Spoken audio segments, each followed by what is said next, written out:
बिस्मिल्लाहिर्रहमानिर्रहीम।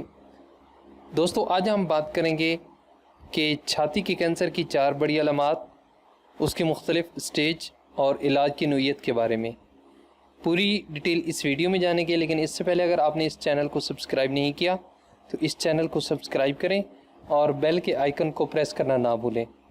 अक्टूबर का महीना छाती के कैंसर से मुताल्लिक आगाही का महीना होता है। इस महीने में बहुत सी तंजीमें और NGOs इस इंतहाई ख़तरनाक बीमारी से मुताल्लिक आगाही फराहम करने की कोशिश करती हैं। यूँ तो इस बीमारी से मुताल्लिक लोगों और बिलखसूस ख़वातीन में आगाही बढ़ी है, लेकिन अभी भी ख़वातीन की बड़ी तादाद इस बीमारी से मुताल्लिक बहुत कुछ नहीं जानती हैं। ब्रेस्ट कैंसर ख़वातीन में बहुत आम है। इस बीमारी में इजाफे के बायस इसके इलाज के लिए अद्वियात और तरीक़े दरियाफ़्त किए जा चुके हैं, जिनके बायस ये मर्ज़ इब्तदाई मरहले में ही तशख़ीस हो जाता है और मज़ीद बढ़ने से रोका जा सकता है।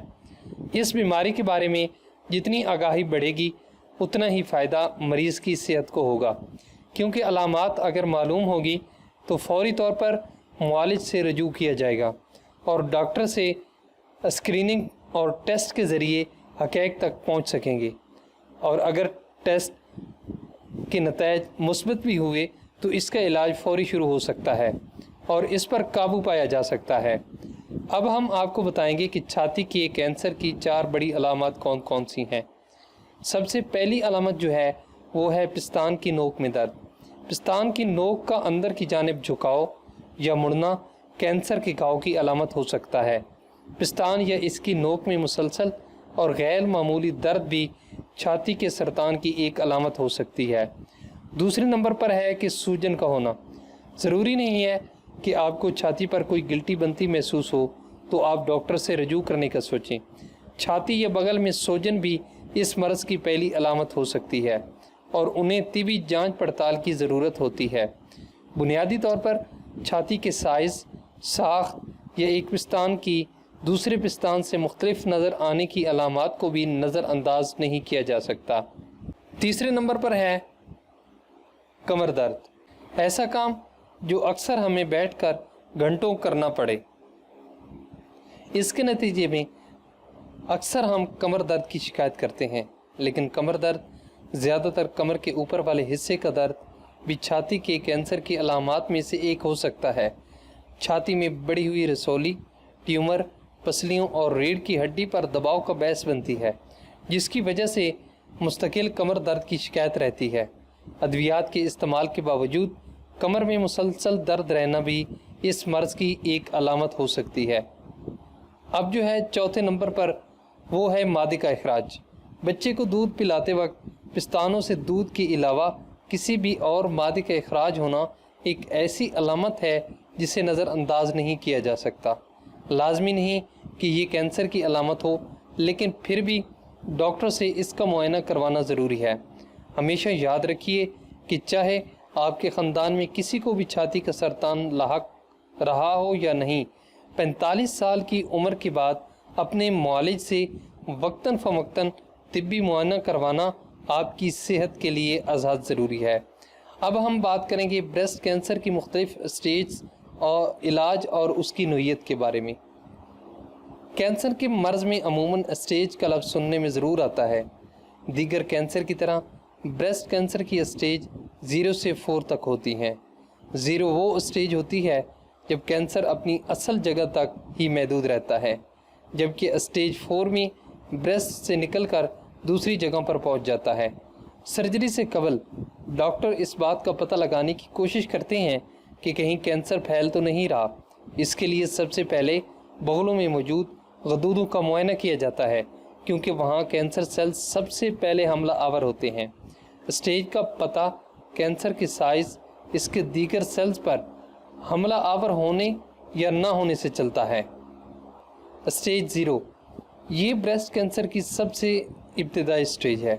इसमें कैंसर आसपास के टिश्यूज़ पर असरअंदाज नहीं होते, ना ही ये ब्रेस्ट के दीगर हिस्सों या जिस्म के दीगर हिस्सों में फैलते हैं। इस स्टेज पर अगर कैंसर का पता चल जाए तो मुतासरा टिश्यू को रेडिएशन या सर्जरी के ज़रिए निकाल दिया जाता है। स्टेज 0 पर केमोथेरापी नहीं की जाती। اب ہم بات کریں گے اسٹیج 1 کی۔ کینسر کی اس اسٹیج کو مزید 2 حصوں میں تقسیم کیا جاتا ہے، 1A اور 1B۔ اسٹیج 1A میں ٹیومر کا سائز 2 سینٹی میٹر ہوتا ہے اور کینسر بریسٹ کے باہر نہیں پھیلا ہوتا۔ اسٹیج 1B میں یا تو بریسٹ میں کوئی ٹیومر نہیں ہوتا بلکہ کینسر سیلز کے چھوٹے چھوٹے گروپ بنے ہوتے ہیں جو کہ 2 ملی میٹر سے چھوٹے ہوتے ہیں، یا پھر ٹیومر 2 سینٹی میٹر سے چھوٹا ہوتا ہے۔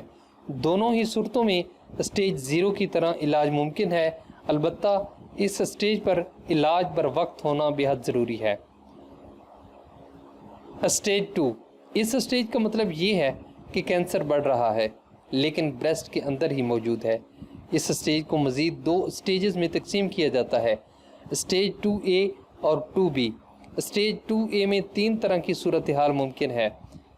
ایک یہ کہ کینسر والے سیل کے ساتھ کوئی ٹیومر نہیں ہے البتہ کینسر لمف نوڈ تک پہنچ چکا ہے۔ دوسری یہ کہ ٹیومر 2 سینٹی میٹر سے چھوٹا ہوتا ہے۔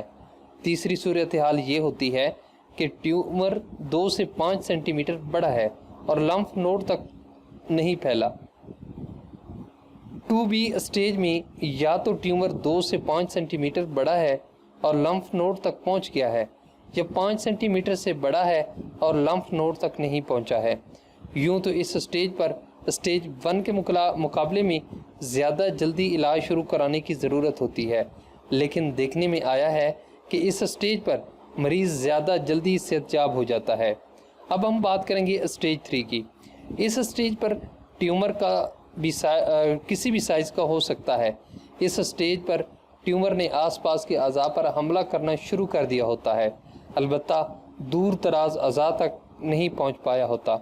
یہ اسٹیج بریسٹ کینسر کی ایڈوانس اسٹیج تصور کی جاتی ہے، لیکن اب اس اسٹیج پر بھی علاج کے لیے کئی آپشنز موجود ہیں۔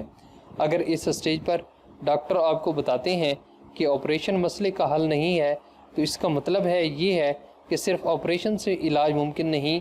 سب سے پہلے کوشش کی جائے گی کہ ٹیومر سکڑ جائے اور پھر سرجری کی جائے گی۔